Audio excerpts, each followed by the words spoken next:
এক ছিল ছোট্ট এক রাজ্য, নাম তার অন্ধকারপুর। সেখানে সূর্য উঠত না, পাখিরা গান গাইত না, আর মানুষের মুখে হাসি ছিল না। কারণ এক দুষ্ট জাদুকর রাজ্যে এক অভিশাপ দিয়েছিল, যতদিন না সত্য সাহসী কেউ আলো খুঁজে আনবে ততদিন রাজ্যে সূর্য উঠবে না।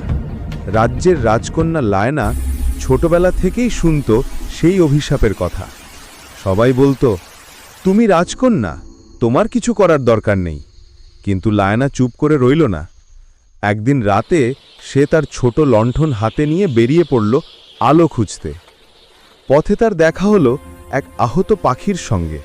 লায়না তাকে সেবা করল, আর পাখিটি বলল, তুমি সত্যিকারের সাহসী, আমি তোমাকে আলোর পর্বতের পথ দেখাবো। লায়না বহু কষ্ট করে ঝড় ঝঞ্ঝা পেরিয়ে সেই পর্বতে পৌঁছালো। সেখানে সে দেখল দুষ্ট জাদুকর এক বিশাল কালো পাথরের ভেতরে সূর্যকে বন্দি করে রেখেছে। লায়না তার লণ্ঠনের আলো দিয়ে পাথর ছুঁয়ে বলল, সত্য সাহস কখনো অন্ধকারে হারায় না। সঙ্গে সঙ্গে পাথর ভেঙে গেল, সূর্যের আলো ছড়িয়ে পড়ল সারা রাজ্যে। অন্ধকারপুর বদলে গেল আলোপুরে। রাজ্যের মানুষ খুশিতে চিৎকার করে উঠল, আমাদের রাজকন্যাই সত্যিকারের আলো।